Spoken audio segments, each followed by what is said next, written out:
Good afternoon student. लोकसंख्याशास्त्र demography. तर या लोकसंख्याशास्त्राच्या आपण का व्याख्या बघितलेल्या आहेत. लोकसंख्याशास्त्राच्या व्याख्या बघितलेल्या आहेत आणि त्यामध्ये साधारणतः वॉरेन थॉम्सन, डोनाल्ड बोग आणि क्लार्क या शास्त्रज्ञाच्या मुख्य व्याख्या आणि या व्यतिरिक्त त्रिवार्ता, फ्रँक लॅमिनर आणि मेलेझिन या शास्त्रज्ञाच्या सुद्धा आपण व्याख्या बघितलेल्या आहेत. आणि त्यानंतर लोकसंख्या भूगोलाचे स्वरूप. लोकसंख्या भूगोलाच्या स्वरूपामध्ये साधारणतः आपण काल संख्यात्मक स्वरूप आणि भौगोलिक स्वरूप आणि आर्थिक स्वरूप या तीन स्वरूपांचा आपण काल अभ्यास केलेला आहे किंवा आपण ते बघितलेलं आहे काल. आज तौलनिक स्वरूप आणि गतिशील स्वरूप या विषयीची माहिती बघणार आहोत. तर तौलनिक स्वरूपामध्ये काय आहे तर लोकसंख्येच्या अभ्यासात निरनिराळ्या भागातील लोकसंख्येच्या तुलनात्मक पद्धतीचा अवलंब होतो. बरोबर आहे. लोकसंख्या शास्त्रामध्ये किंवा लोकसंख्या शास्त्राच्या अभ्यासामध्ये निरनिराळ्या भागातील लोकसंख्येचा तुलनात्मक पद्धतीने अभ्यास होतो. उदाहरण तर महाराष्ट्रापेक्षा बिहारची लोकसंख्येची घनता ही जास्त आहे किंवा पर्वतीय प्रदेशातील लोकसंख्येपेक्षा मैदानी प्रदेशामध्ये लोकसंख्येची घनता किंवा लोकसंख्या सर्वात जास्त आहे. म्हणजे अशा प्रकारची जी तुलना आहे तर या तौलनिक स्वरूपामध्ये लोकसंख्येची तुलनाद्वारे आपण अभ्यास करताना पाहत असतो. तर निरनिराळ्या प्रदेशातील लोकसंख्येची घनता, जन्ममृत्यूचे प्रमाण कमी जास्त असण्यामागची कारणे पाहताना त्या प्रदेशातील लोकसंख्येचे घनत्व, जन्ममृत्यूचे प्रमाण यांचा तौलनिक अभ्यास केला जातो. तौलनिक स्वरूपामध्ये निरनिराळ्या प्रदेशातील लोकसंख्या, तेथील जन्मदर किंवा घनत्व या विषयीची माहिती तौलनिक स्वरूपामध्ये घेतली जाते. मग निरनिराळ्या प्रदेशाचे नियोजन करताना त्या प्रदेशाच्या लोकसंख्येनुसार तुलनात्मक नियोजन करणे नियोजकास सुलभ जाते. निरनिराळ्या प्रदेशामध्ये नियोजन करताना त्या प्रदेशाच्या लोकसंख्येनुसार तुलनात्मक नियोजन करणे. बरोबर आहे. एखाद्या वस्तूची एखाद्याशी तुलना केलं की आपल्याला लवकर कळतं की ही वस्तू या वस्तूपेक्षा सर्वश्रेष्ठ कशी आहे. किंवा लोकसंख्येच्या बाबतीत तेच आहे की पर्वतीय प्रदेशामध्ये विरळ लोकसंख्या आहे आणि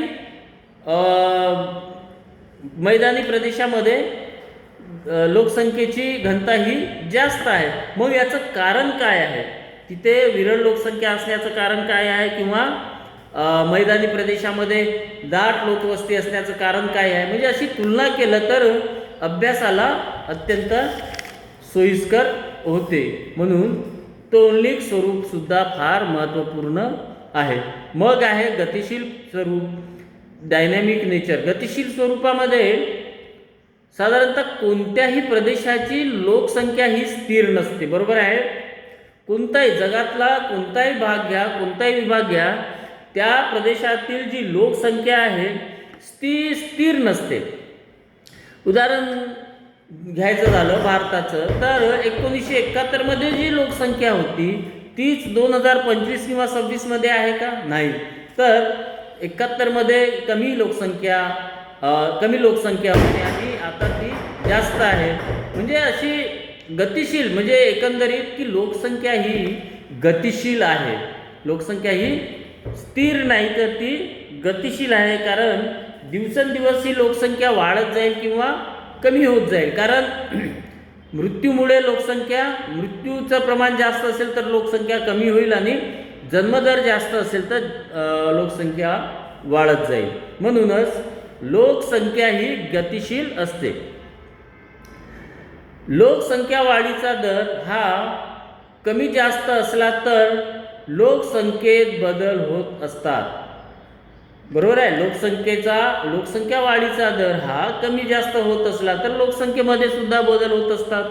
जन्ममृत्यूच्या कमी अधिक प्रमाणाने लोकसंख्येत बदल होत असतात आणि जेथे जन्मप्रमाण अधिक तेथे लोकसंख्या वाढीचा वेग जास्त आणि जेथे मृत्यू प्रमाण जास्त तेथे लोकसंख्या वाढीचा वेग कमी असतो. बरोबर आहे.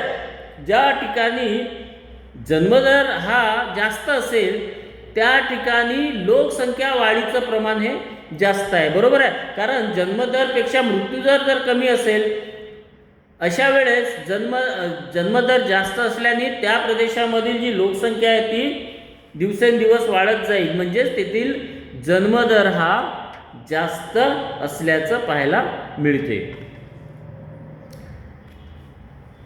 शिक्षण व लोकांची राहणीमान यावर स्थलांतरामुळे सुद्धा लोकसंख्येत बदल होत असतात. स्थलांतर म्हणजे एका ठिकाणाहून काही कामानिमित्त किंवा कोणत्याही दुसऱ्या कारणामुळे जर